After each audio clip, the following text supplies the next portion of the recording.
you could alter your perception of time and space.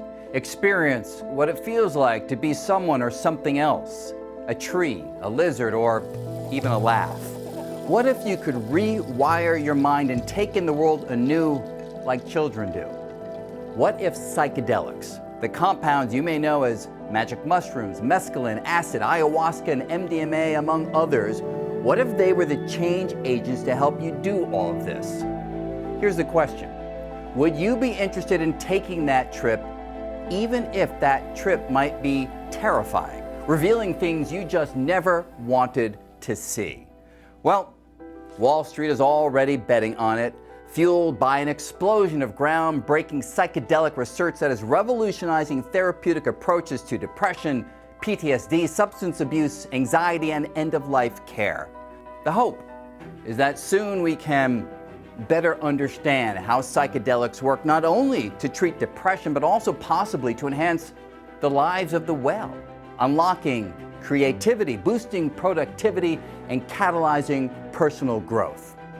Now, modern science may actually just be catching up with what ancient peoples already knew, because for millennia, these substances have been used as sacraments, medicines, and tools to shift consciousness and expand the mind.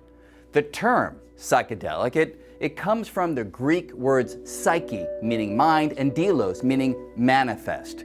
It was coined all the way back in the 1950s by English-born psychiatrist Humphrey Osmond. He's the one who introduced novelist Aldous Huxley, author of Brave New World and The Doors of Perception. He introduced him to mescaline, and in a letter exchanged with Huxley, Osmond wrote, "To fathom hell or soar angelic, just take a pinch of psychedelic." Now, some of the world's most accomplished scientists and creatives, Francis Crick, Carl Sagan, Paul McCartney, Steve Jobs, Casey Musgraves, they reportedly all took a pinch or two of these mind-altering compounds. Ken Kesey, the author of One Flew Over the Cuckoo's Nest, said about the power of LSD, "We discovered a new way to think, and it had to do with piecing together new thoughts in your mind. What is it that scares people so deeply? Perhaps they're afraid there's more to reality than they have confronted." Well, maybe. But at the very least, more to our perceptions of reality than our usual brain chemistry allows us to experience.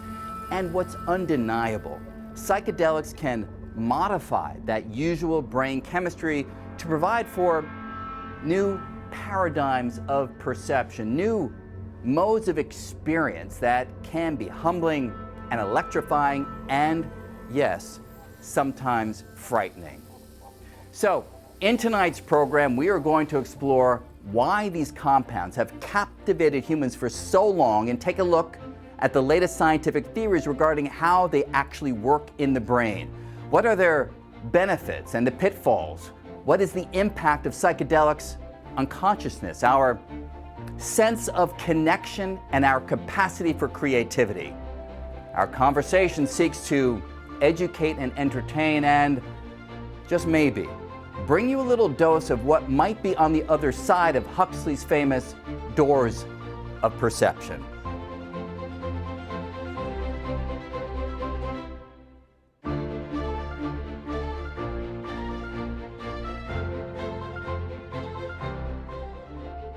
Our first guest is Rick Doblin, who is the founder and executive director of the Multidisciplinary Association for Psychedelic Studies, also known as MAPS.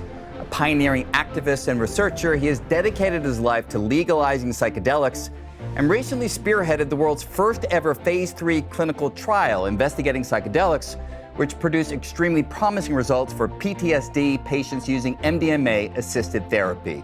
He joins us from his home in Belmont, Massachusetts. Welcome, Rick. Our next guest is Reggie Watts, who is an internationally renowned musician, comedian, actor, and artist who currently stars as the band leader on CBS's The Late Late Show with James Corden.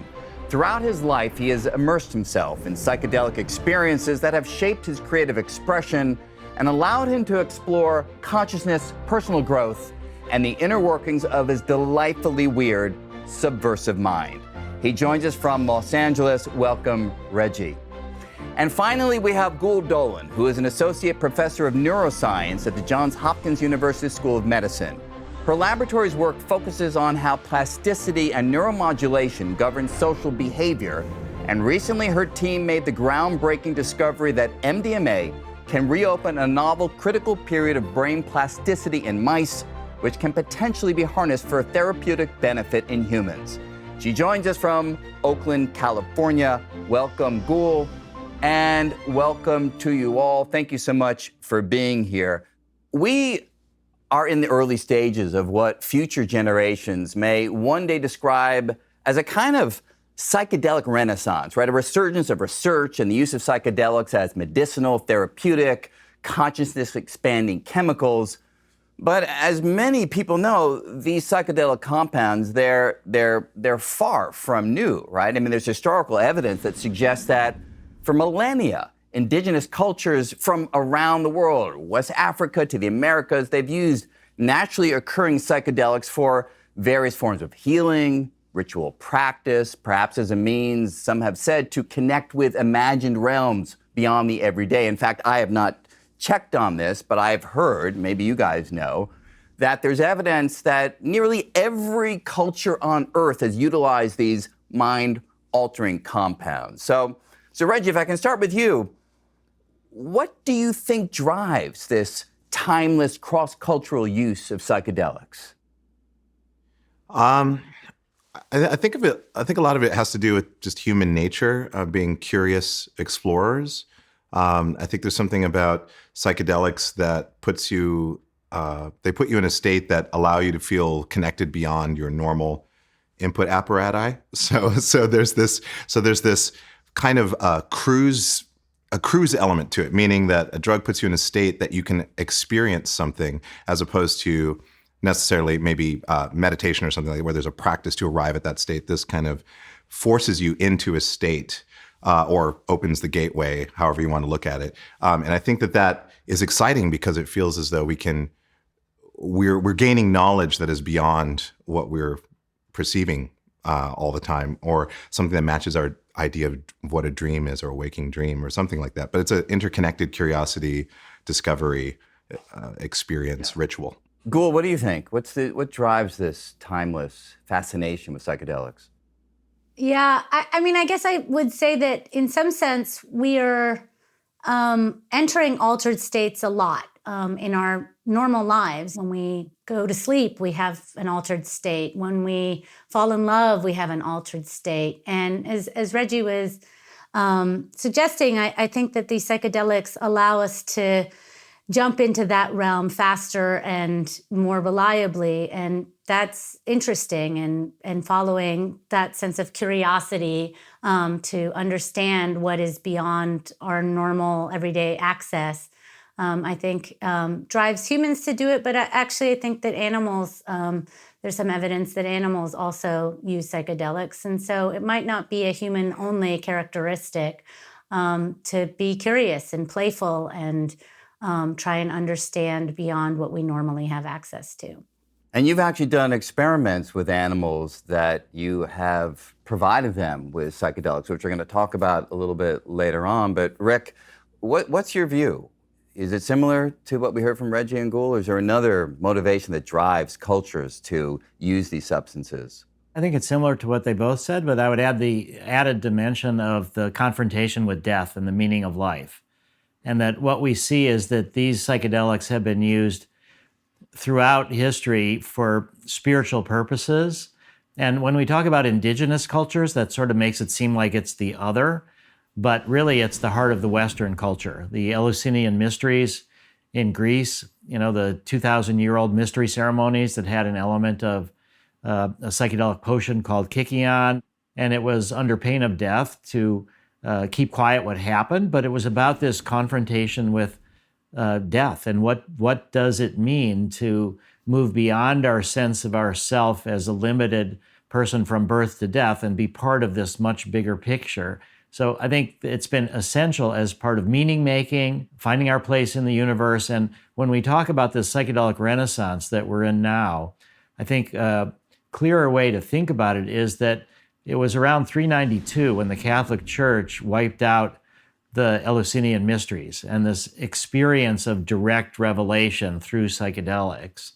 And ever since then, there's been the persecution of psychedelics throughout history. The burning of the witches who used various plant medicines, the evidence that early Christians actually used psychedelics, that there is this power structure that has created hierarchies that has sort of been against the direct religious experience and wanted to be the mediators. And so what we're talking about is a time when humanity is in a massive crisis.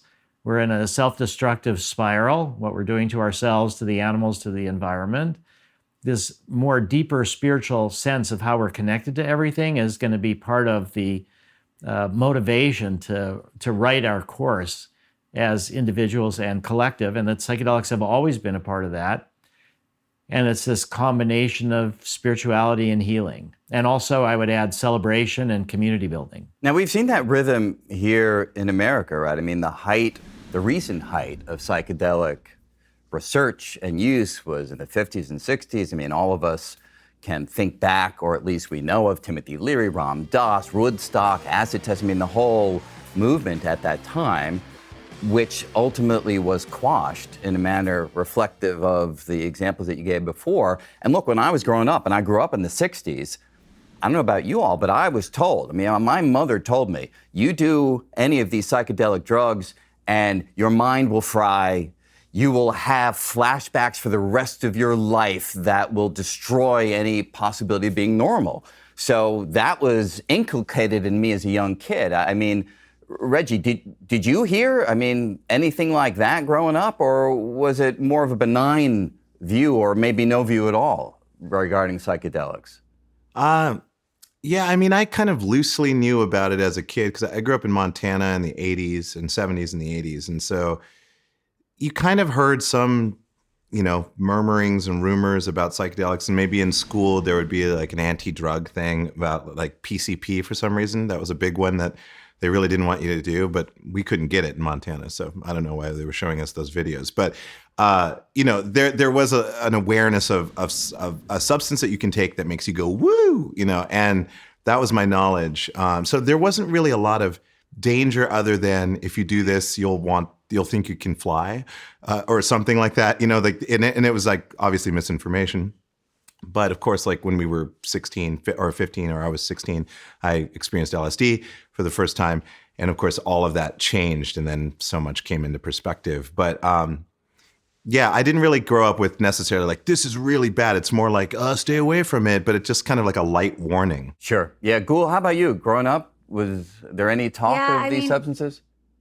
I mean, I grew up in Texas and, at the same time, 70s and 80s, and really the war on drugs and this is your brain on drugs. For some reason, in my mind, that was more about, cocaine and heroin were the big scary ones. PCP also, we heard lots of stories of people like murdering families and not remembering it the next day, kind of scare stories. But yeah, LSD and magic mushrooms, those were like, I sort of vaguely heard about them, but it wasn't like the same scariness. I think some of that had faded away by the time of my childhood, so. Yep. Now, Rick, you've put heroic effort into trying to turn the tide on psychedelics. I mean, what's happened in roughly the last decade? And do you feel that the tide, at least in America, is finally turning to a more positive light on psychedelics? Yeah, I do feel that the tide has turned. It's not the case that it couldn't turn back again, but I think we have an excellent opportunity to bring psychedelics into the mainstream. And, again, it's not just recovering from half a century ago, the backlash against the 60s, but it's really recovering against 1,600 years ago, the backlash against psychedelics in general from Western culture. I think that we've learned a lot from the 60s, and we've integrated a lot as a culture.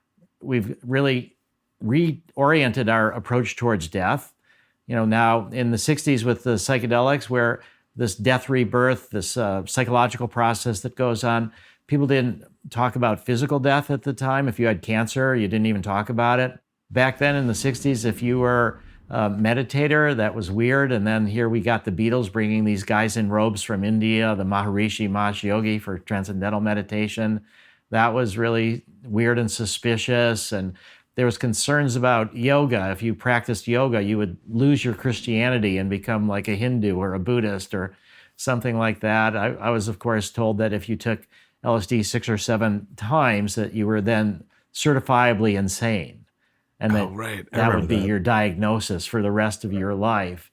What's been accomplished in the last 10 years, the research has progressed, both with MDMA and with psilocybin, into substantial evidence of efficacy and safety.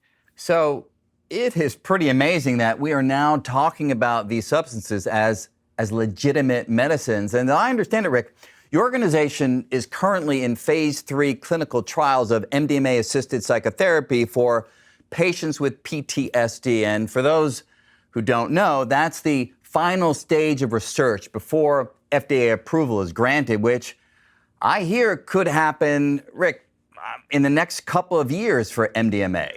We're the leading edge. We're the only group that has so far started phase 3. We've completed one phase 3 study. And just to emphasize how important this transition is, the journal Science puts out a list at the end of each year about the top 10 scientific discoveries and scientific breakthroughs of the last year. And there's one winner and 9 runner-ups. And the winner was protein folding as figured out through artificial intelligence. But one of the other ones was MDMA research by MAPS for MDMA-assisted therapy for PTSD as one of the top 10 scientific breakthroughs of the year all over the world. Well, that's fantastic. I think what's really happened is we finally have the data about safety and efficacy in FDA and other regulatory agencies approved studies, and we've gotten publications in the major scientific journals so that it's pretty much clear to everybody who's unbiased and paying attention that there are contexts where the benefits can outweigh the risks, and where people who have previously been unable to get relief from the currently available treatments are able to make progress with psychedelic-assisted therapy. Man, that's fantastic. So therapeutics may, as you say, be the mode by which psychedelics come back into the mainstream use, but their role in revealing the capacities of this gloppy gray thing inside of our head to have experiences well beyond the everyday is another aspect that I find deeply fascinating. I have to also say deeply frightening. I'd love to hear your experiences, but I'll quickly share one of mine. Years ago, I was asked to give a talk to the Queen of Holland, and I went and gave this talk in Amsterdam, and afterwards, I have to say, my wife and I decided to cut loose a little bit, and we went and we ingested some of these foreign substances, and I took too little. It didn't affect me. My wife had an interesting time. So the next night, when we went back to do it again at this coffee house, the list of options were all coded by imagery, clouds and balloons and colors. At the bottom, there were machine guns. And I decided I'm going to go for the machine guns. And I have to say, it was the most terrifying night of my life. I lost all sense, normal sense, ordinary sense of time, ordinary sense of space. Somehow we got back to the hotel room, and I remember just feeling so unmoored that I asked my wife to tie me to the bedpost for no untoward purpose. I was just afraid what I was going to do.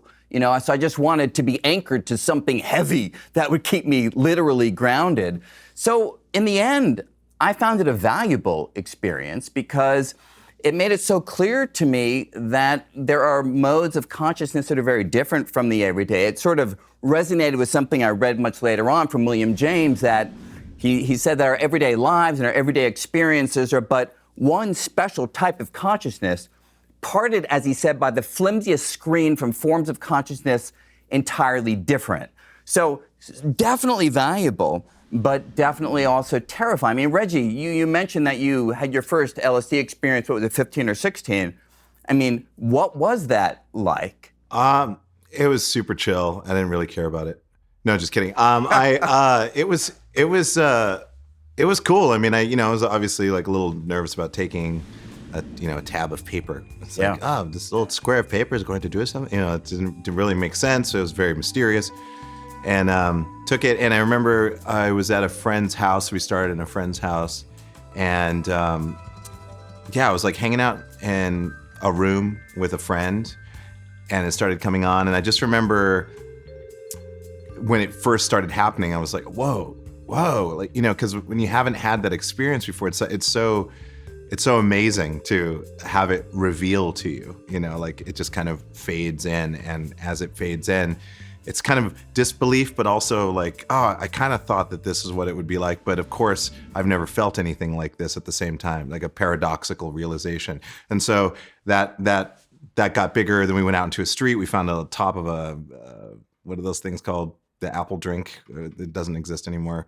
I'll remember the name of it. Anyways, it had like a clicky top. Yeah, I know the one.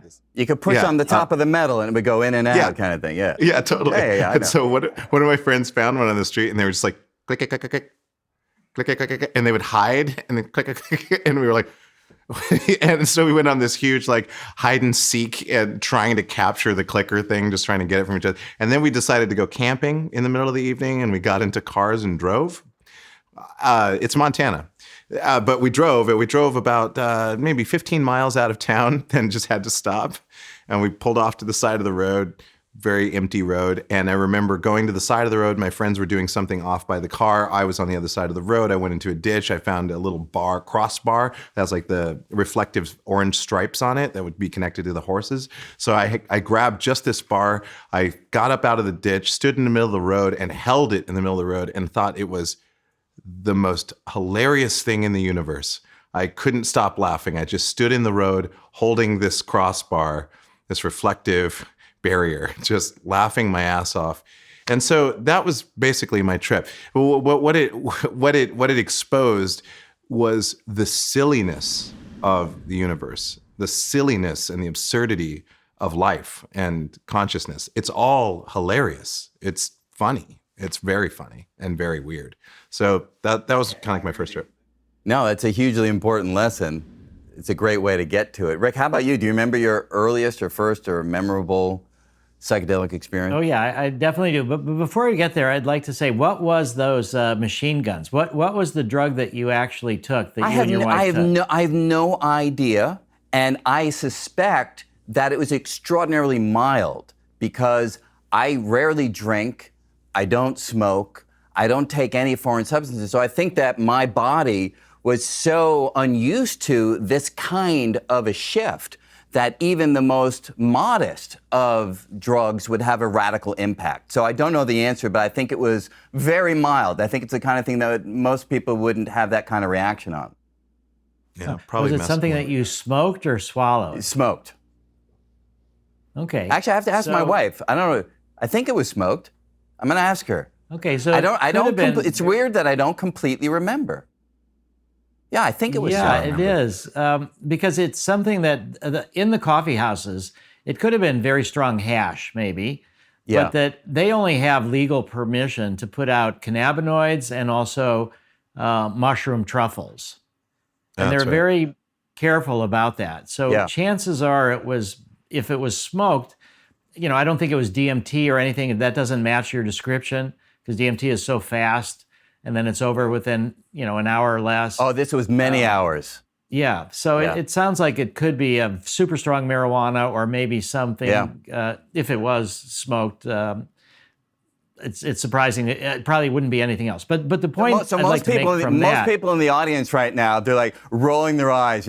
Brian Greene smokes a little weed and goes into this crazy place. But so thank you for that. I really good for you though. Yeah, exactly. Yeah, you're efficient. But what it points out is that when we talk about psychedelics and we talk about therapy, it's really therapy, and the psychedelics make the therapy more effective. And it's not about just the substance, it's the context, it's your attitude. And so the parts that you're saying are frightening, there's a losing control. There's a letting the ego control. The ego is dissolved. There's losing control, losing a sense of who you are. One of my favorite albums from the 60s is by David Crosby from Crosby, Stills, Nash & Young and many other groups. And it's a solo album, but he's got everybody from all the different groups. And the title of the album is if I could only remember my name. And that, I think, is a really good description of if you've taken a significant amount of psychedelics, there's a period of time where you can't remember your name. You're disconnected from your sense of self. We could get into, Gül could explain about the default mode network or just other neuroscience aspects of it. But what happened to me on my very first experience was with LSD, and it was when I was 17 years old. I was just in college. And what had convinced me to try it, because I really did believe that it would, if you took it 6 or 7 times, that you would be certifiably insane, that it was going to damage your chromosomes and you would have deformed babies. What made me first question that was a book that I read in my senior year of high school. And I loved this book. And a friend of mine loaned it to me. And when I gave it back to him, he said that the author had written part of that book under the influence of LSD. And I said, that's impossible. Nothing good comes from LSD. It's just a hallucination. It's all unreal. And he convinced me to check into it. And it turned out he was right. It was One Flew Over the Cuckoo's Nest by Ken Kesey. And part of that had been written under the influence of LSD. So the whole edifice of propaganda sort of fell apart after I read that book. And then my first experience was difficult. It was frightening in similar ways, but not quite as extreme as the way that you described it, in that I was losing myself, a sense of who I was. It was frightening to let that go. I was much more in my head. I wasn't very emotionally fluid at all, and there was all these feelings that were coming up that were difficult for me to process. It was 1971 at college, and I just had these intimations of something deeper and broader and connecting me to something bigger. And yet a lot of it was this struggle of having the courage to let go and being scared of it, of doing that. But it was enough of the good parts, the sense of a different way to process, that made me think I should keep trying it. Yeah. What's amazing, Gül, is that my experience, the experiences that we heard of what Rick just described, it all comes from some atoms arranged into certain molecular forms that do something within the human body to change our sense of self and our sense of everyday experience. I mean, I think we have an image of the LSD molecule, if we can bring it up. Can you look at that molecule, right? It's got some nitrogen, some carbon, some hydrogen. Would you look at that molecule and say, that's going to have this kind of profound effect on human experience?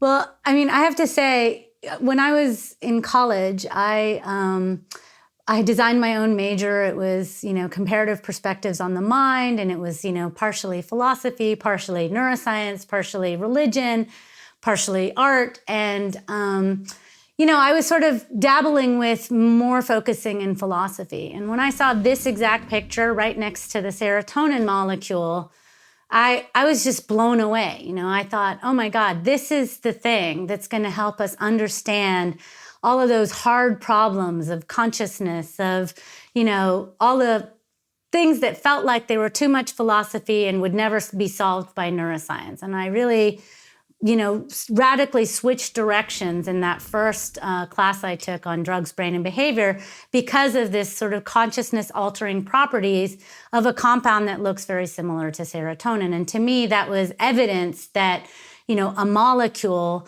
like all of these complex, big emotions, cognitive changes, our sense of reality, our sense of self, our sense of the eternal, come down to molecules. And I think that, if you surveyed neuroscientists, you'd find that a large proportion of them sort of got into neuroscience in a similar way. Yeah, there's something else to add. Brian, let me just add one quick thing, which is that the discovery of serotonin actually was in part because of LSD. And various scientists have written about that, because when LSD was being explored in the late 40s, early 50s, the question was, how could something so tiny, in millionths of a gram, have such a profound experience on consciousness? And that led to people theorizing that there must be some similar kind of neurotransmitters or something like that in the brain. And that's really prompted the search for things like serotonin. I see. And so what does this serotonin-like molecule, this LSD molecule, what does it do inside the brain? Does it latch on to specific places? I mean, do we know its action at a chemical, molecular level? Yeah, so LSD is, like many compounds, what we call a dirty drug. It binds to hundreds, thousands of receptors. But we know from a lot of different types of information that the binding of the LSD molecule to the serotonin 2A receptor, which is one of 14 subtypes of serotonin receptors, when it binds to that receptor, it gets into the binding pocket and then it sort of gets trapped in its hole. And so instead of triggering the normal biochemical cascade that happens when serotonin binds to that receptor, it triggers a different cascade because it's sitting in there for so long.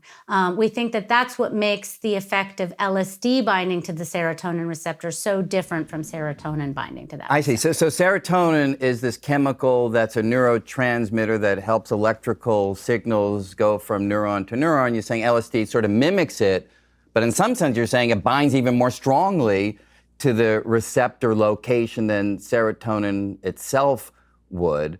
It's not binding more strongly, it just takes longer for it to come off. I see.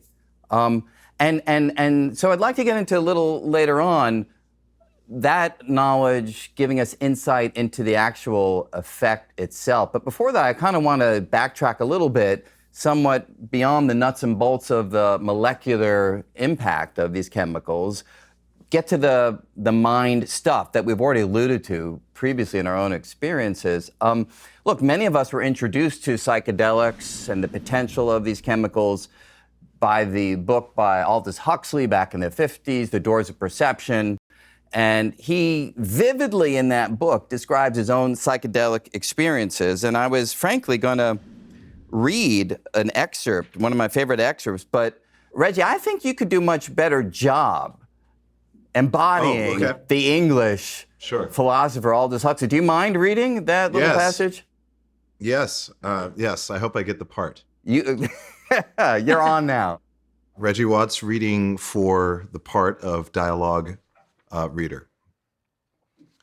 To be shaken out of the ruts of ordinary perception, to be shown for a few timeless hours the outer and inner world, not as they appear to an animal obsessed with survival or to a human being obsessed with words and notions, but as they are apprehended directly and unconditionally by mind at large.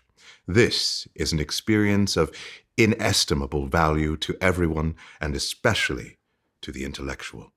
The only problem is that I want you to just read the rest of the book and you'll just forego the conversation. But sure, I'll start at chapter 1. Yeah, please, absolutely. You go right back to the beginning. But Reggie, when you read that, as wonderfully as you just said, what do you think? Is that an accurate assessment? I mean, is that like literary flourish that comes from an articulate writer? Is that pretty on the mark? Well, I think, I think that the essence of the psychedelic experience, the uncovering, is really paradox, or what I like to call, I'm sure a lot of people call it, the paradoxical state.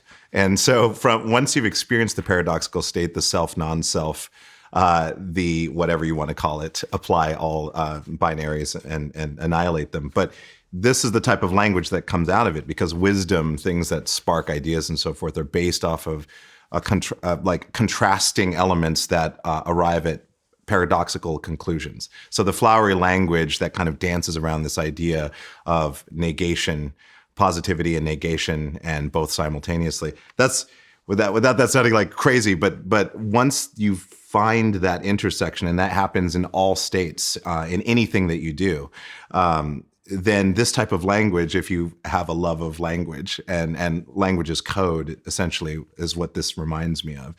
It's meant to deprogram, to defrag the mind from its normal idea of what it thinks things are. So defragging once more, there's another passage, if you don't mind Oh, yeah, also sure, taking sure. on. It's his Huxley's description of a chair that he perceives under the influence of a psychedelic substance. If you can just take that one away. Okay, sure. This one's the easiest of them all that I've done. The legs, for example, of that chair, how miraculous their tubularity, how supernatural their polished smoothness.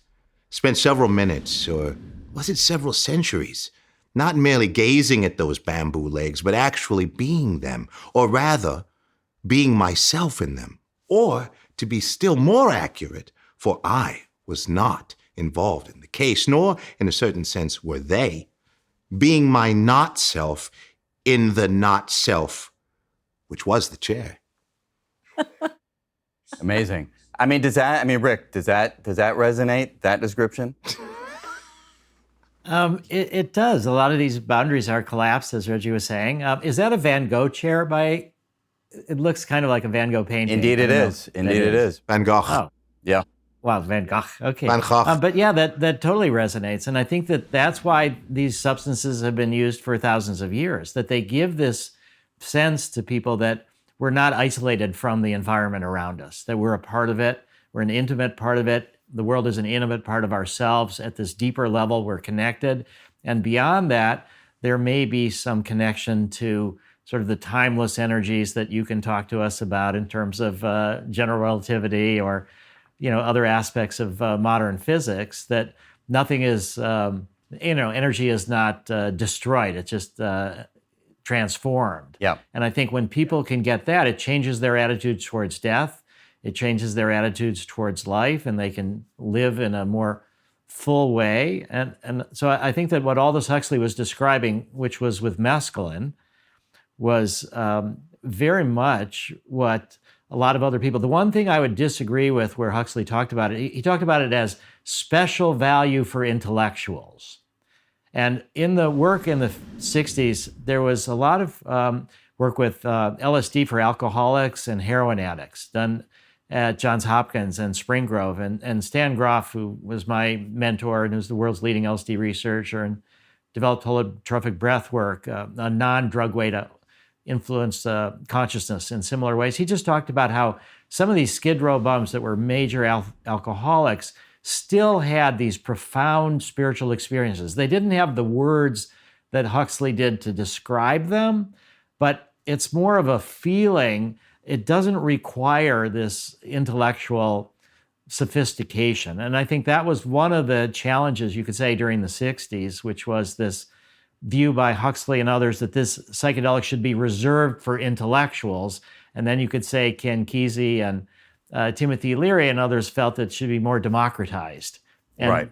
Everyone should have access to it. Yeah. Now, perception is one thing, and it's a vital part of the experience, of course. But many people have reported, as you made reference before, to a sense of ego death or ego dissolution. They report a sense of oneness with the universe around them, a sort of deep connectedness that many have suggested reveals a deeper level of reality than we have access to in everyday life. Now, look, as a card-carrying physicalist, materialist, reductionist, I'm certainly open to that idea, but it seems more reasonable to me, and I would love for you all to weigh in, it seems more reasonable to me that these experiences are revealing something deep about our inner world, about the workings of our brains, the workings of our minds, but they're not revealing something about the outer world. I mean, Gül, do you have a perspective on that?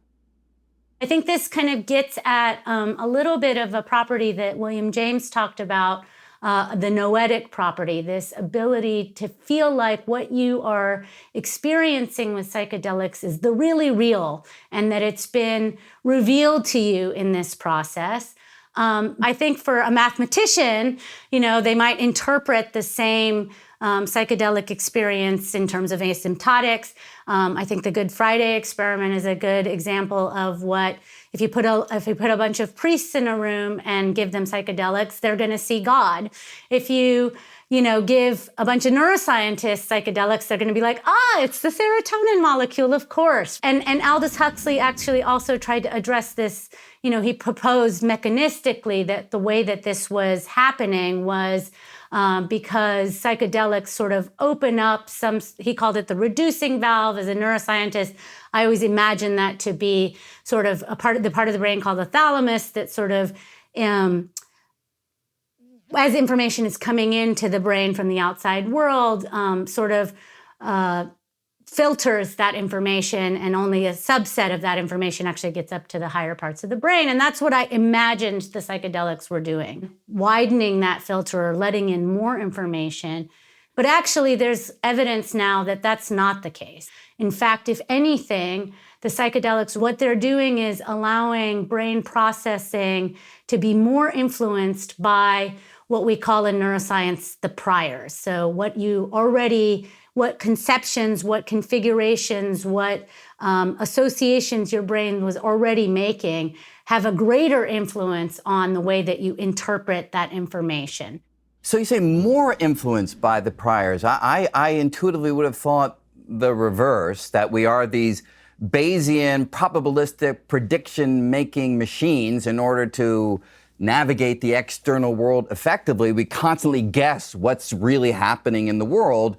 And I would have thought that psychedelics minimize the restricted view of the world that probabilistic framework provides, allowing us to have a wider range of experience. But you're saying that that's completely wrong. Well, I mean, I think it's so what we're talking about now is specifically about the hallucinations, which is not, to me, equivalent to the psychedelic experience, right? So I just want to make a distinction. I think historically what we've talked about is, the classical psychedelics. Some people even go further and say the serotonin psychedelics. And a lot of that, I think, is just trying to classify things to try and get a handle on how they're working.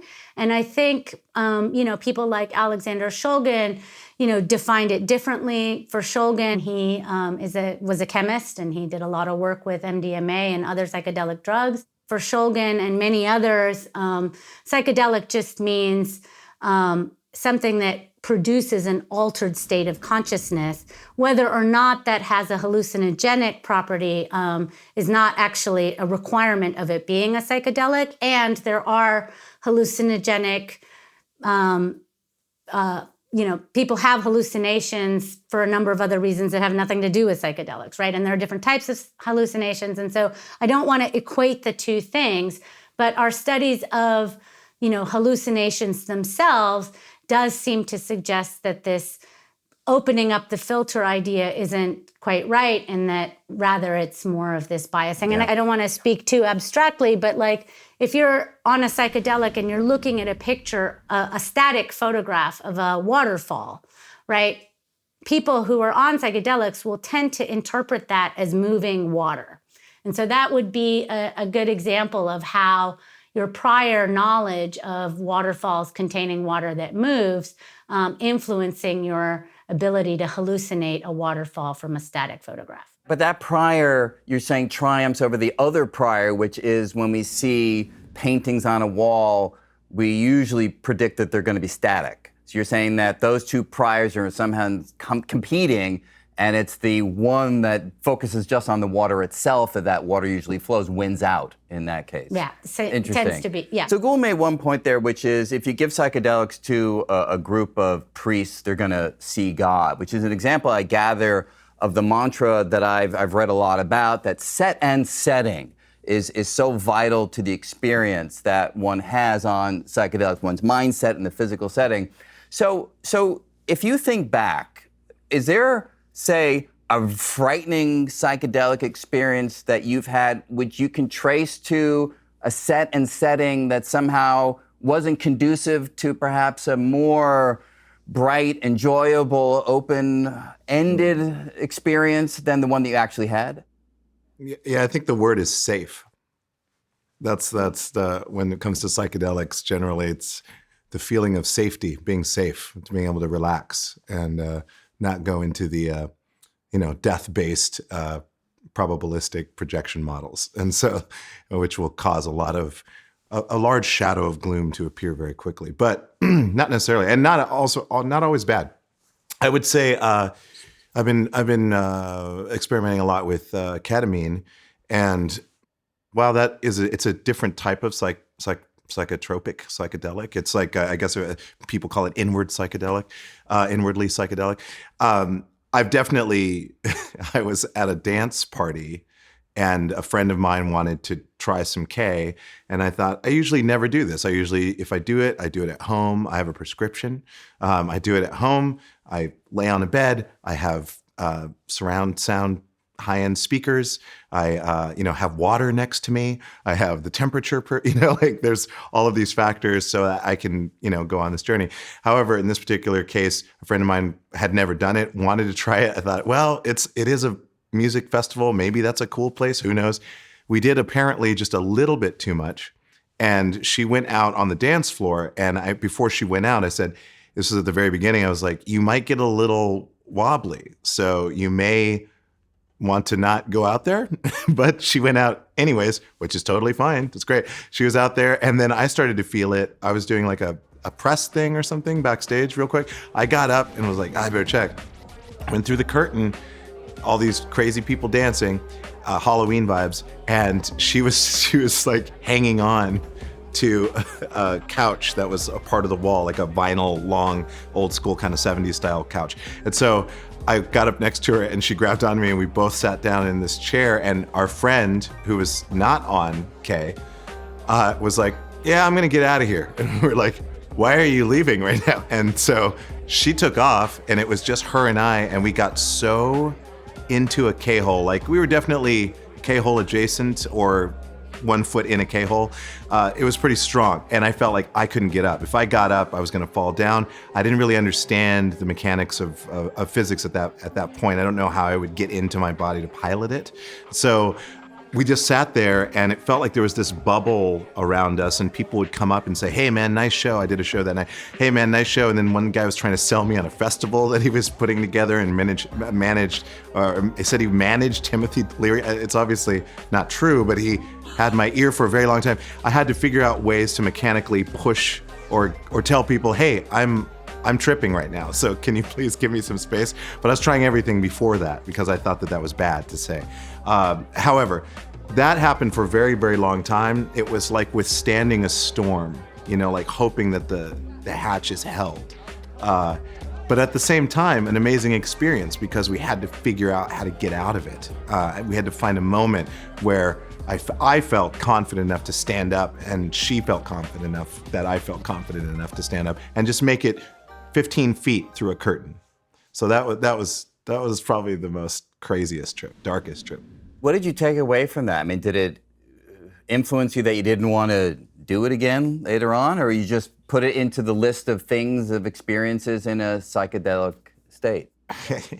No, I'm not that kind of person. I have a lot of friends who are like, I had this really bad mushroom trip. I'll never do mushrooms again. It's like, dude, I smoked too much pot once and I can't have it. And I'm always like, there is that part of me inside. It's like, well, you just didn't try hard enough. Or, there's like this kind of like this asshole extreme guy that's like, chewing gum, leaning up against a locker. I don't know who that guy is, but I would say generally when that happens, I compare it to my other experiences and I think about the context of it because that has a huge effect on it. Usually I won't give up if I've yielded really good results in the past. And with ketamine, definitely I've yielded amazing results in the past. From my childhood, we used to also do dextromethorphan as well. So it has a similar dissociative nature to it. And I find that an interesting place. So that experience definitely showed me not the wrong situation to be in on it, but it doesn't dissuade me from experiencing it again. So Rick, a number of researchers have been trying to go from the molecular understanding of these chemicals to the effects that they have on us. Can you just give a sense of what the default mode network is, what this entropic brain theory is, and how this might give us insight into this ego dissolution, this loss of sense of self under the influence of psychedelics? Yeah, well, there's a structure of the brain, the default mode network, that's more or less identified with our sense of self.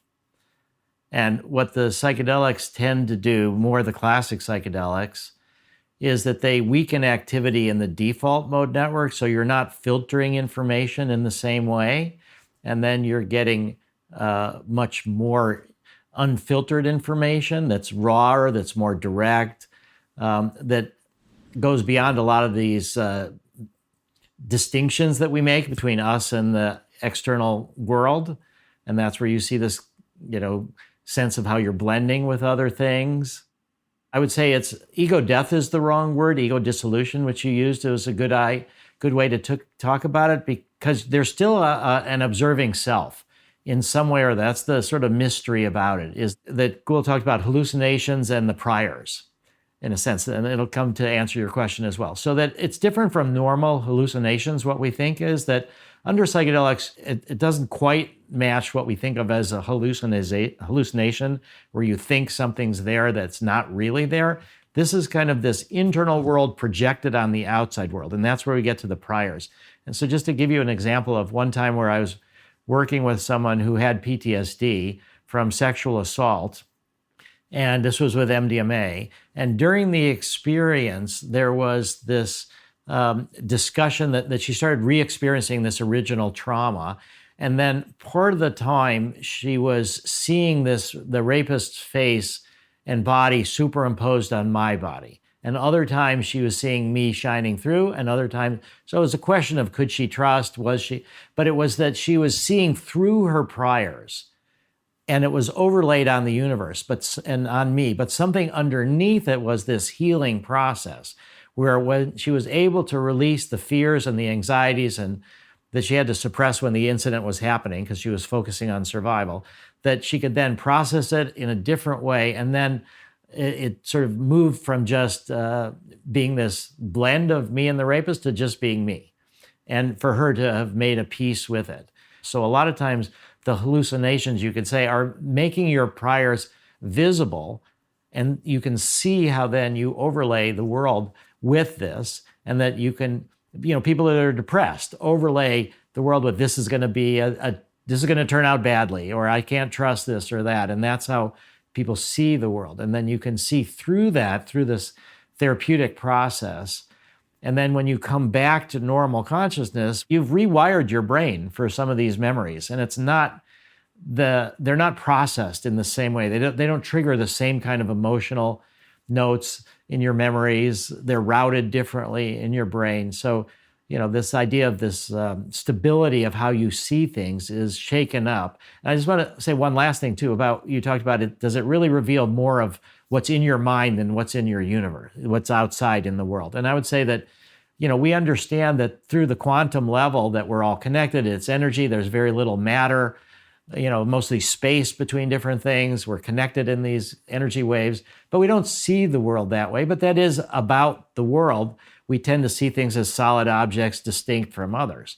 But it's a valid part of the world, and it's another way of looking at the world. So I think psychedelics give us the chance to not just understand about the inner workings of our brain, but can indeed give us a better insights into how the world itself is organized. Yeah, the only thing I would say on that, I'm open to the idea, but one thing I would say is in quantum mechanics, this strange description of the external world in terms of probability waves and quantum entanglement and things of that sort, it yields testable predictions about the external world that are objectively available to any experimenter, and they all get the same answer. And that's what gives us confidence that we're truly talking about something that is characteristic of the external reality, whereas the experiences that we're talking about, they are highly subjective, highly individualized, and that is what at least leads me to the possibility that it's really revealing what's happening in here much more than telling us something about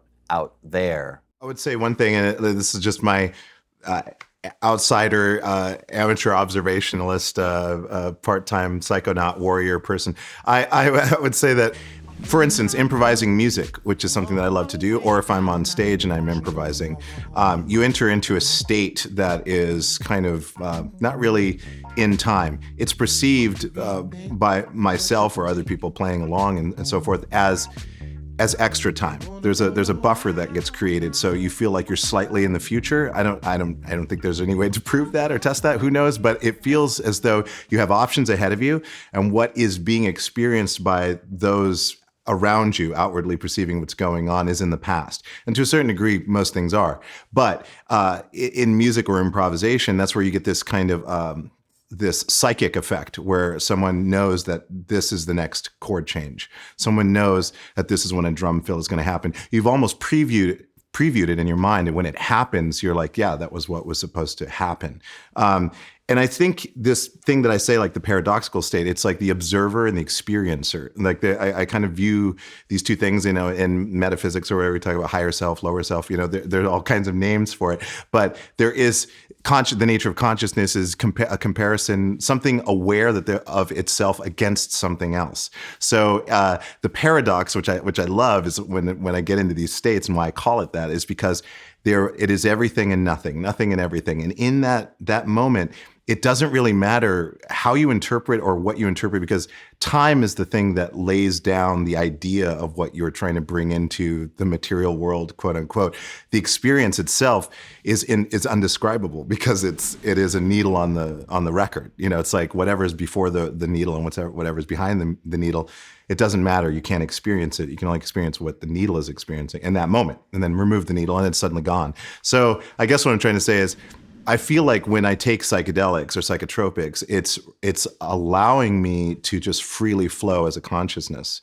And in doing so, it reminds me of holographic principles where things can happen at a distance in different locations and so forth. I wouldn't be surprised if everything is just a holographic cascading consciousness, awareness of itself, infinitely looking at itself. And so, being binary individuals, we want to know that there's a start or a beginning or an end, or that there's a linear path and so forth, which is totally valid. However, it is quite possible that it is neither and both, and that's just not fun to think about. So are psychedelics, I hope you don't mind me asking, are they a vital part of what allows you to do what you do on stage and in performance? Are they part of the bedrock that allows you to be so incredibly creative and incredibly free in your associations when you're in an improvisational context? I'd say that they're helpful in that I've definitely had moments on psychedelics and psychotropics that are, where I'm experiencing extra time, like what I call extra time, where I feel like I see something about to occur, or I see something that's about to occur, and it just occurs. It happens. Or I turn just as someone's coming around the corner and something's arriving. But I'd say to put yourself in that space and to put yourself in that mode opens you up to the loss of control, allowing yourself to relinquish control. And that's why when you say earlier, you're like, I know you don't like to be prepared. It's like, I don't like to be prepared. I don't want any notes. I don't want to know what anything is before I go into an interview, before anything. The least amount of information possible is much better for me. I'd rather learn in that instance and in that moment in real time. That's much more interesting. Yeah, no, it's a powerful way of being able to engage with these sorts of public discussions or public performances. Gül, your work, we heard Rick describe some of the research that's being done on the default mode network and the entropic brain approach. You have a different approach, I understand, where you think about psychedelics and their relationship to neuroplasticity and critical periods. I guess this goes all the way back to Konrad Lorenz and up to the experiments where you've had mice that have taken psychedelics. Can you just take us through a little bit of what you have been doing and your view of how it is that psychedelics do what they do inside the human brain? You said it, and I just want to make it clear that, this is a different theory than the sort of default mode network. And so basically the idea is that, as the brain matures, we go through these periods of time where we're extremely sensitive to stimuli in the environment, and the brain is very malleable and sensitive and absorbs that information and changes memories and encodes memories in a very sensitive way during those phases that we call critical periods. And the first one that was described was Konrad Lorenz describing imprinting behavior in snow geese. So this is the behavior where if a snow geese is a hatchling and, sees a flying object that is not its mother within the first 24 hours, then it'll form a lifelong attachment to that flying object, whether it be an airplane or maybe it's just Konrad Lorenz himself. And they'll form that attachment and it'll be like their attachment to their mother normally would be for the rest of their lives. But if you wait 48 hours after hatching and expose them to that flying object or Konrad Lorenz, then they don't form that long-lasting attachment. And that concept is called a critical period. And there are lots of critical periods. So there's critical periods for language. There's critical periods for motor learning how to ride a bike. There's critical periods for vision, for organizing how we process sensory information, depth perception visually, music, probably there's a critical period. And so neuroscientists pretty much for the last almost 100 years since Konrad Lorenz described critical periods have been looking for ways to reopen critical periods. And this is because we've recognized that, we've got all these therapies out there that we keep, coming up with good ideas on how to treat diseases of the brain. And they just keep failing in clinical trials. And we suspect that they might be failing because by the time we correct whatever is broken, the critical period, the relevant critical period is already closed. And so if we had a way of reopening critical periods, then we might be able to restore that ability of the brain to take the information under the corrected circumstances, right? So the best example of, what that might look like is, in blindness, for example, people who are born with cataracts bilaterally, if you don't remove those cataracts before the closure of the visual critical period, even when you do remove them, they'll just be blind forever, right? So the idea is that if you could have some way of reopening that visual critical period, that removing the cataracts later on in life would be helpful. And so this has just been a quest of neuroscience for, decades. And we haven't really succeeded. All of the things that we've tried just haven't really worked that well. And so it was really exciting to us. My lab discovered a new critical period, a critical period for social reward learning. So we think and we discovered this in mice, and we think that social reward learning critical period is relevant to how we learn the social rules in our society, how we learn that it's rude to, not cross your legs and whatever, or that it's rude to interrupt an elder, these kinds of social rules. We learn when we're young and we carry them in appropriate to our culture. And so that critical period, it turns out, we can reopen that critical period in adulthood by giving the mice MDMA. And that is super exciting to us because it suggests that, these miraculous seeming sort of therapeutic effects of MDMA that, Rick can tell you a lot more about, are really because we are reopening the critical period and allowing for the pairing of that open state of the critical period and that sort of cognitive reappraisal or that revisiting those memories, those memory engrams in a safe place. When you combine those two things together, then you're able to reorganize and rewrite those memories. And that's what we think is how the therapeutic effects of MDMA are working. And so is this something that I gather you think would translate to humans? But you've only done the studies in mice, is that correct?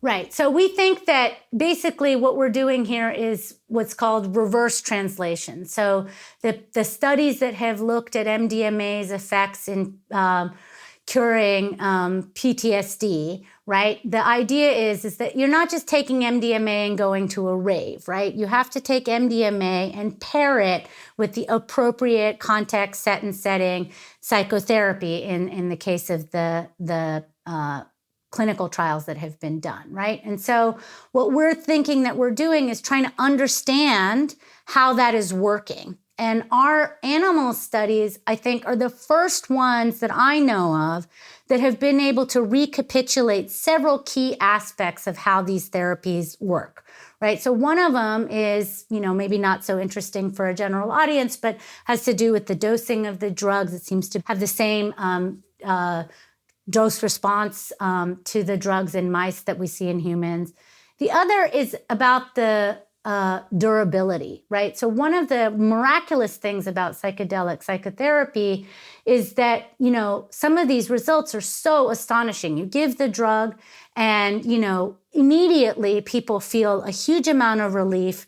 There seems to be a period afterwards that, people are sort of sensitive and need to do a lot of reconsolidation and need extra attention and space to be able to process the big revelation that they had on the psychedelic.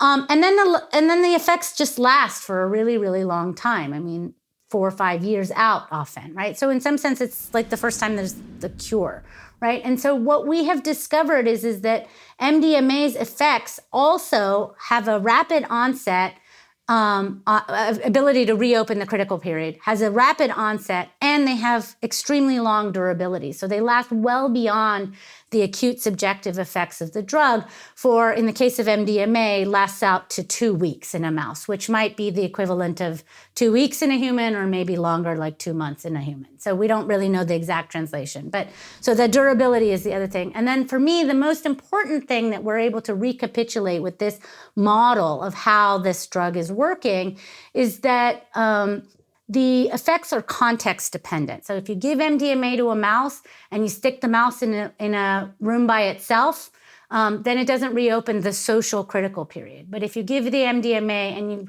put the mouse in its social context, then it does reopen the social critical period.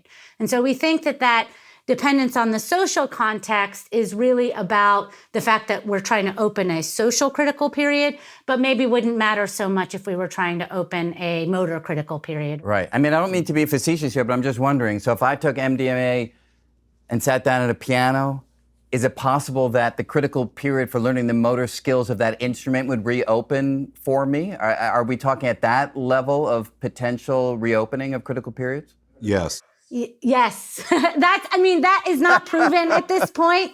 At this point, it's not proven, but it's definitely one of the directions that my lab is taking, because we think that, this insight of critical period, we think we're beginning to see evidence that it generalizes across psychedelics, so it's not limited to MDMA. Oh. And if it's not limited to MDMA, then it suggests that we originally started this research thinking, well, we want to look at MDMA because MDMA has these very robust, acute pro-social effects, right? People take MDMA and they want to do these cuddle puddles. And that's why we picked it. And when we, originally were thinking about it, we thought that this would not be a property that generalized across psychedelics like LSD, where, even though people talk about this lasting sort of interconnectedness with the world and the universe and other people, during the acute phase of the LSD experience, most people are not going into cuddle puddles, right? And so we think that what it feels like to be in that altered state of consciousness is what it feels like to reopen a bunch of critical periods. And the things that get modified are dependent on what context you are trying to modify them. And if that's true, then the type of diseases that we might be able to cure with psychedelics becomes massively expanded, right? And so we are pursuing, the possibility of stroke and, of motor learning after stroke once the critical period is closed. But you're right, it also suggests that, language learning how to ride a bicycle, learning how to play the piano, these are all potentially things that we could reopen the critical periods for. But, it's still just a hypothesis. Yeah. Wow. Now Brian, I just want to add that if you were to take MDMA, Yeah. let's say, and that you were not sitting at a piano, but you were sort of lying in a therapeutic setting, I think that there's a good chance that you would remember what it was like when you were in Amsterdam and you had taken whatever it was and you were scared and you wanted to be tied to the bed so you wouldn't do unusual things. That these kind of very profound, challenging memories from the past, that they would emerge to the surface and you would be able to look at them from a different perspective, and you could say to process it. And where you talked about quantum physics being, reproducible events, but maybe psychedelics are really just internal, that there's this, I would say, the durability that Gül was talking about of therapeutic outcomes is something that we could point to, that people have revisited the past and reprocessed it, and then their life has changed in different ways. They don't see the world as filled with people that are about to attack them, like we see with PTSD. It's constant hypervigilance. So I'd say that's a bit of this objective evidence that we can have, that there is something going on in these experiences that helps you relate to the world in a different way, and that can be repeatable across large numbers of different people in our clinical trials, and that it can be durable. Wow.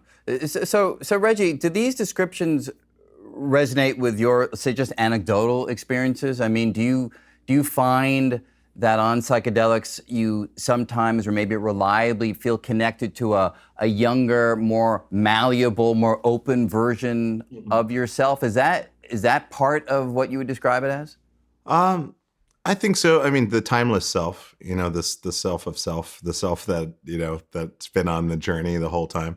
I guess there's access to that. But I think of that more as like kind of an eternal thing. I don't really think of it, not like as in like there's an afterlife and all that. I'm just saying like the awareness of yourself from onset of consciousness. Like, I think that there's kind of a time agnostic element to a self. And I think that that's kind of what it feels like. I'm connecting to that. I'm connecting to my self or something like that, which is very familiar. It's more like, because I remember being at the Arboretum in Seattle when I used to live in Seattle in the 90s, and a friend of mine identified some blue ringers that were just growing naturally at the base of a tree in the Arboretum, and he's like, yeah, chestnut color, fleshy top, all that stuff. And so picked it and we just ate it, just straight from the ground. I'd never done that before. Just take a mushroom, put it in your mouth, eat it. Had one of the most profound experiences of my life. But I remember that the bathrooms were open in the Arboretum. So I went inside and sat down on a toilet as a seat and just put my head in my hands. And it's like terrible lighting in there, the worst lighting you would want on a psychedelic trip. But burying my head in my hands, and I just left. And I remember it felt like I went on this huge, massive, like hyper kind of fractal, whatever, just kind of standard trip, but kind of like a tunnel feeling, just like really cruising through some stuff.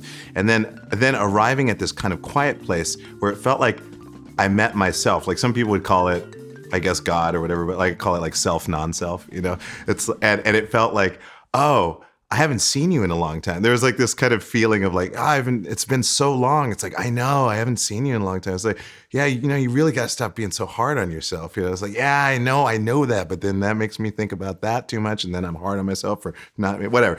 But it was this beautiful moment of connecting with that familiar self that I feel is different than the self that gains experience through being active in life. So talking about the dualist, non-dualist view of the world, I gather, and correct me if I'm wrong, that you don't view that you have sort of non-psychedelic experiences and psychedelic experiences. Do you just sort of blend it all into one human massive experience that differs based upon whether or not you've taken a psychedelic, but it all blends together into who you are? I 100%. I believe that, these states of awareness or these awarenesses are, they're always present. I mean, all angles are present at any time. So it just depends on what you notice and whether it's a substance, it's a chemical substance that makes you do that, or whether it's a near-death experience, or whether it's just your fascination and a passion with something that leads you to that. I believe that the intersection they're all the same. It's all the same intersection. It just depends on whichever angle you want to hit. It's like I have like a terrible joke about there's a statue in a museum, and the statue represents racism. And there's a large circular bench around it.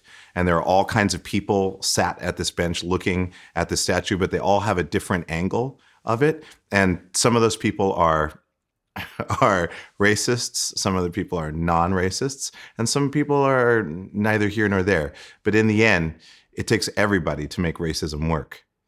And so whatever object or whatever thing that someone sees, there are millions of angles that you can go around and go, that's terrible. That's actually really cool. Ah, that's not so bad. That's terrible, but it's in a good way, whatever it is. And I find that it doesn't ultimately matter. I think psychotropic psychedelics puts you in a mind state that's much more open to that and much more flexible and malleable when it comes to people's beliefs, as opposed to people who study, like our two guests who study actual mechanisms for, discovering why are we who we are and why does anything work the way it does. Reggie, what you just said goes back to, in a way, how Sasha Shulgin invented new drugs, is that he would invent a new drug, he would take it himself, he would take it with his wife Anne, but they would have a group of 12 people that they had worked with for decades, and they would try a new drug.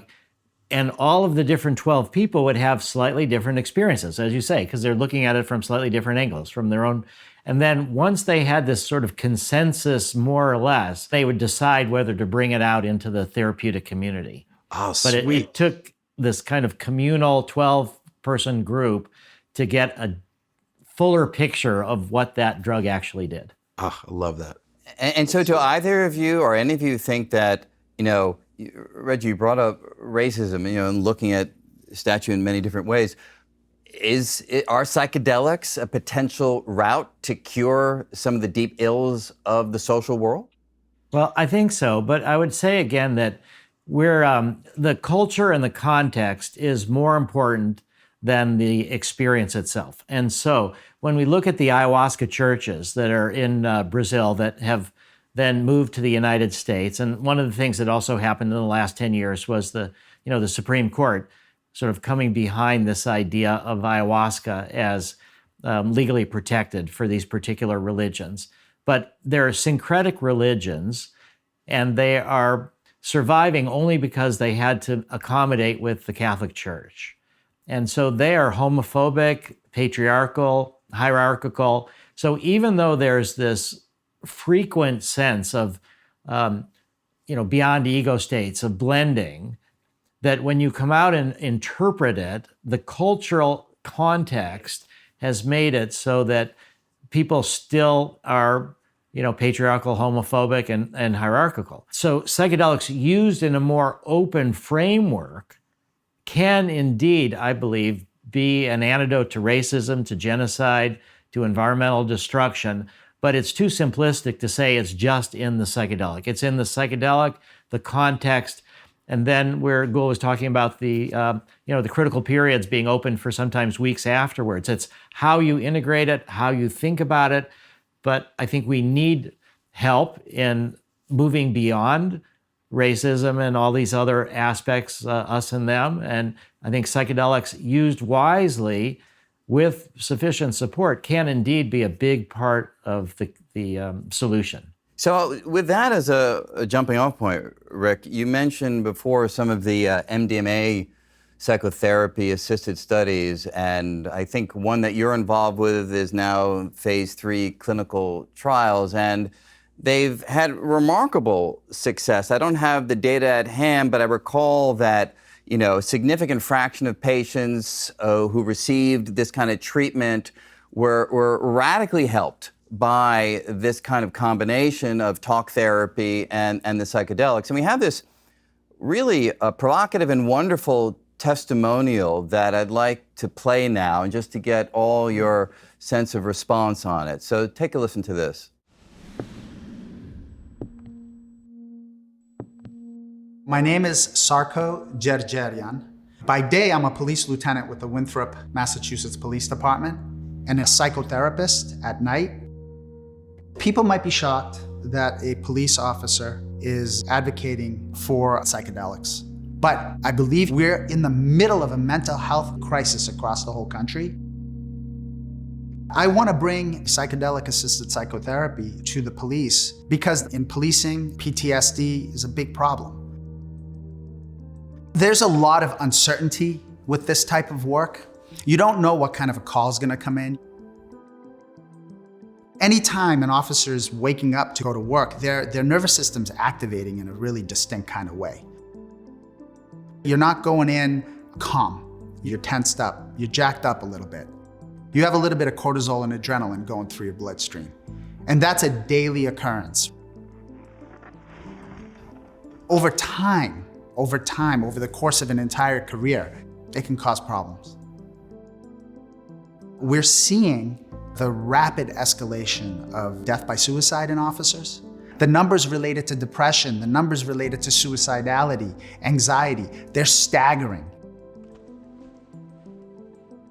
Your past and your training and experience go into the way that you act on the street. Trauma tends to narrow people's perspective. Trauma taps into fundamental fear responses. It creates an us and them perspective.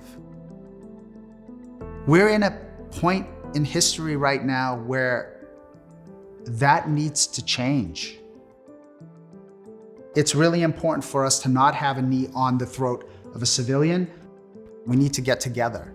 We need to take walls down. And I think that medications like MDMA will be able to help with that because it'll temper down that fear response.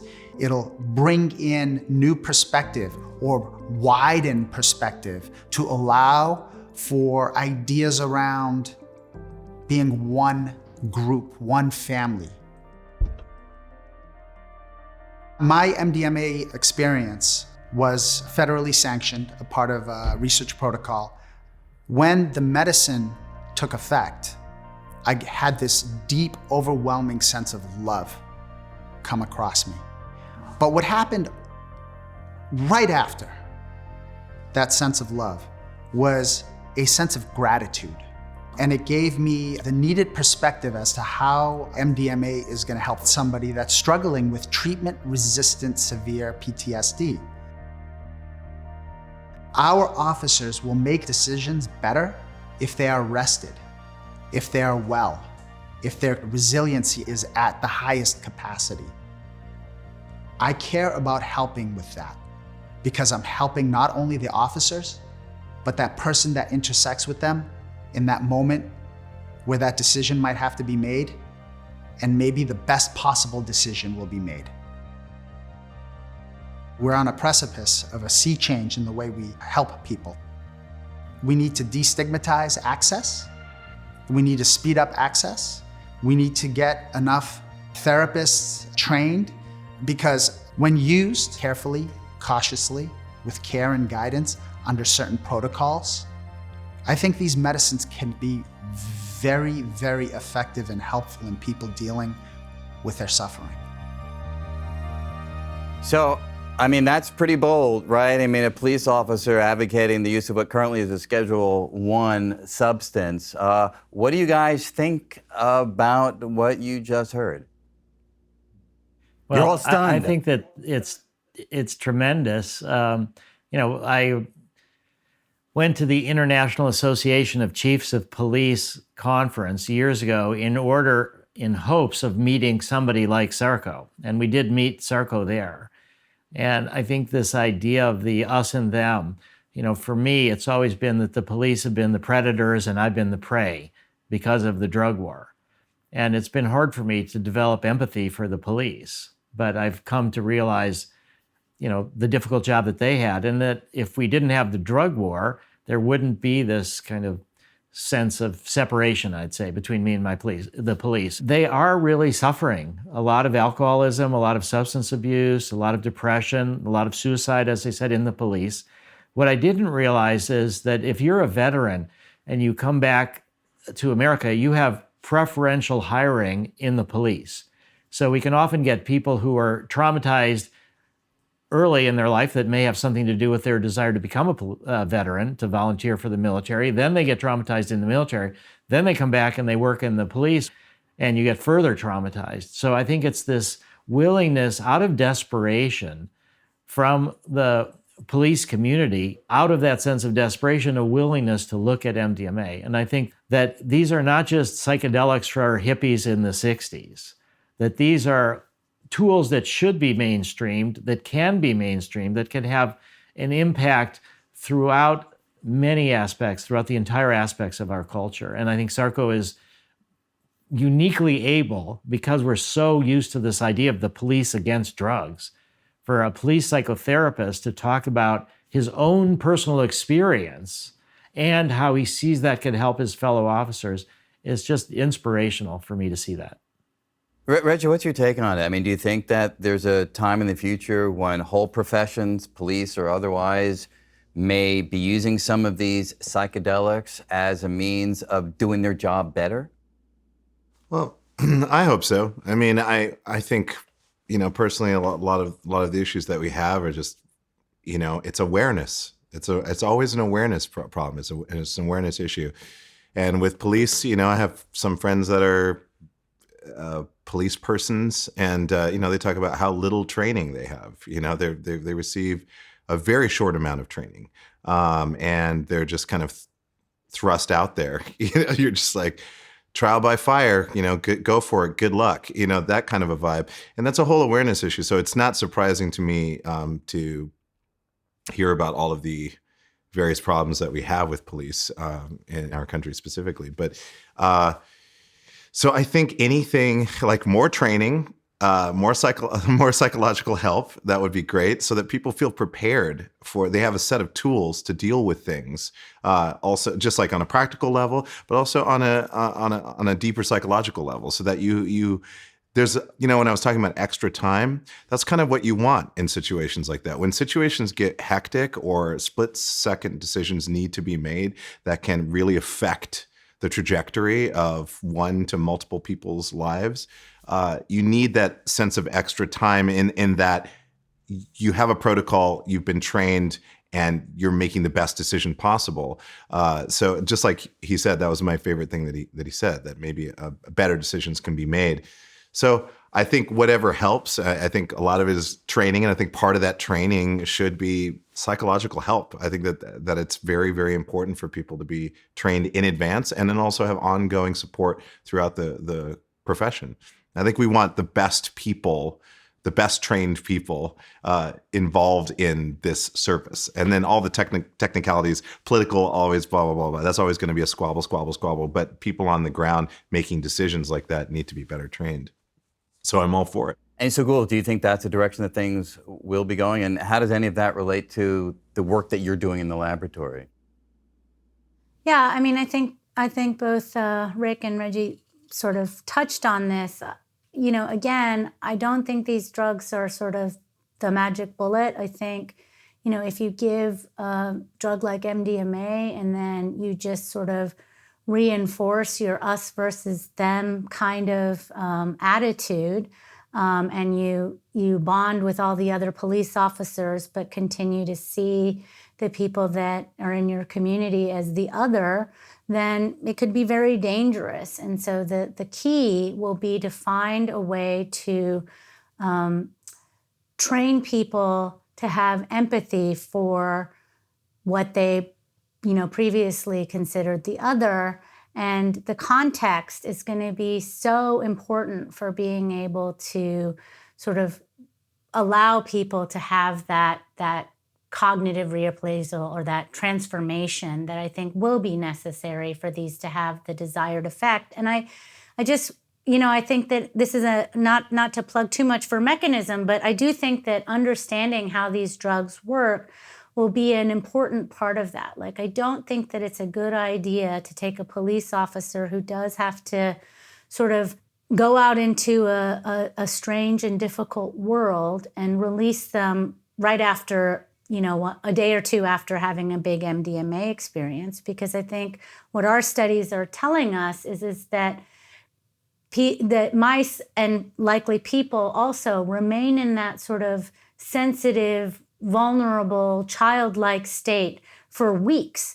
And so just like you wouldn't put a child, in a rated R movie or throw them right back into, a conflict type of situation, I think, it's important to understand how these are working and how long it takes for a person to kind of be restored to that adult operational closed state of the critical period before throwing them back in the deep end. Otherwise, you risk re-traumatizing and actually making people worse.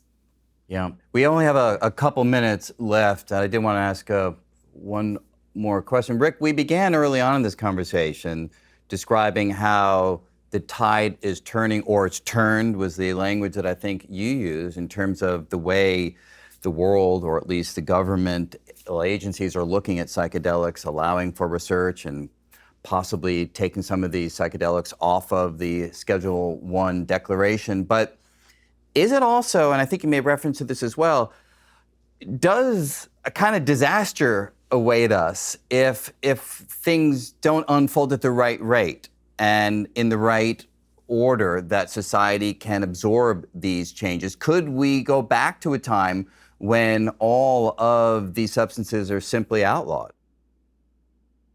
Well, I think there's always that possibility of a backlash. And, who would have thought that democracy itself would be at stake right now?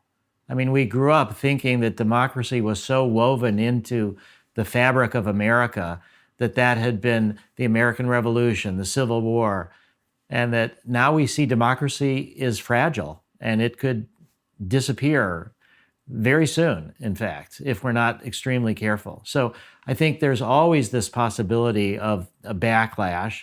And I think, pacing social change according to the way that people are necessary. That's why I'm so glad for what we're doing right now, is because what's really key is public education in order to help people understand what's going on, and also to shift people away from thinking that the power is in the drug. That's what's been fueling the drug war. There's good drugs, there's bad drugs, and we've lost sight of the fact that there are no such thing as good drugs or bad drugs. It's the relationship you have with it and whether that is productive or not.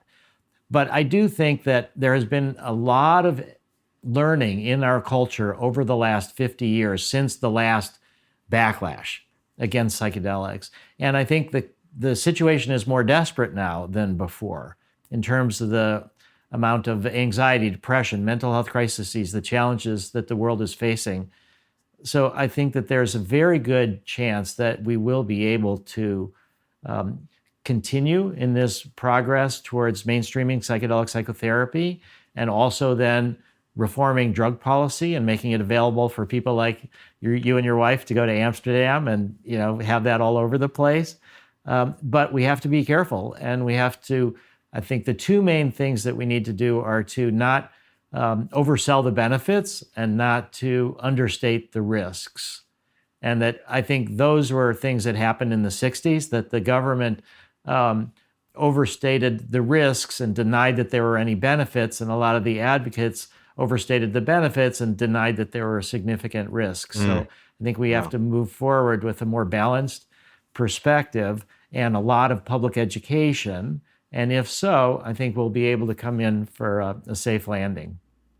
Yeah, that would be a great way for this to unfold. Gül, just want to loop back to one remark that you made early on. You said that part of your motivation early on in going into this kind of research is trying to understand what consciousness is, to really, get a handle on what it is that allows this inner world of experience to happen in the first place, right?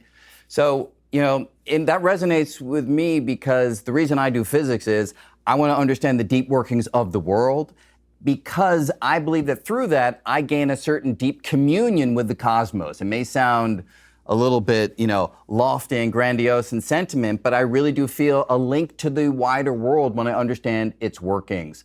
Do you think that psychedelics and the psychedelic program will ultimately give that kind of insight when it comes to the inner world of conscious experience? I do, and I actually even have a little bit of data, which is not published, so I don't want to go into too much detail about it. But, we've touched on it a couple times during the conversation about sort of the mystical experience and the fact that some people have access to these mystical states without actually doing psychedelics. And in mystical religious traditions, a lot of the ways that people get to those states is by doing things like sensory deprivation or these silent retreats or social deprivation. They go to live in monasteries or, in hermitages. Rick talked about holotropic breath work. This is another sort of non-psychedelic drug-induced mystical state. And yet, it seems pretty hopeless that we would ever be able to understand that at a level of mechanism by studying mice, except that it turns out that if we do a social deprivation experiment in a mouse, then we can also reopen the critical period.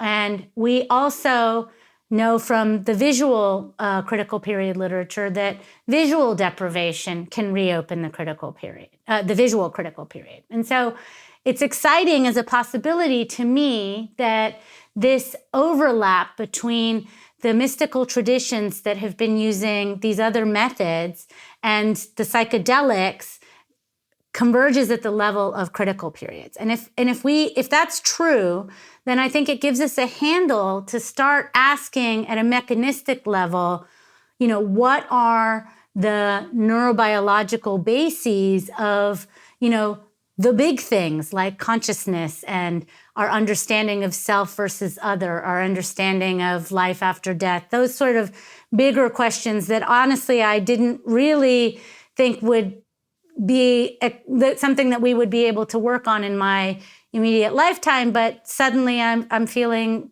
rather optimistic about that as an in to understand those big questions. Well, that would be astounding and remarkable if that's where this research leaves. Reggie, one final, I don't know if it's a question or a request as we wrap up here. We've discussed how set and setting is vital to the psychedelic experience.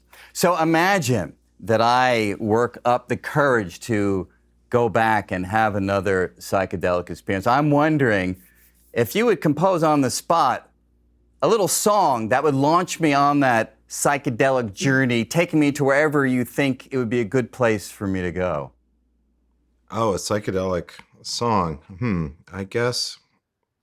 God, that'd be, if question, I don't have my guitar here. I would say, I think I got it, maybe. This might help. Hold on, I have to close my eyes to do this because if I'm looking at things, I can't do it. Okay, here we go. Here it is. And 1, 2, 3, 4, and 6. Here we go. We're almost ready. Just systems are booting up online, reinitializing. Yes. Okay. And here it. Oh no. Okay. Here it is. Okay. No. Okay. Hold on. Okay. Hey. That's it. Hey. Don't you forget what you didn't know. 'Cause you did it so many times before. If you are fearful, then don't worry, child. 'Cause there's a bright new future. Sail away on a magic carpet. Say hello to some friends.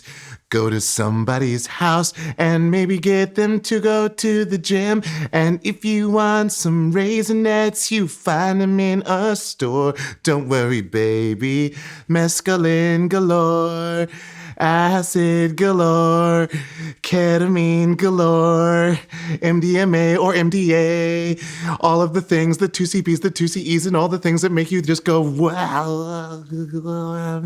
Psychedelics, you'll love it, or your money back. Oh, absolutely fantastic. So thank you so much for that, and I'll report back to you and tell you where that launches me at some point in the future. So thank you so much, all of you, for joining us. This fascinating conversation on psychedelics, and best of luck going forward with the performances and the work in this vital area of science and the mind. Thank you so much.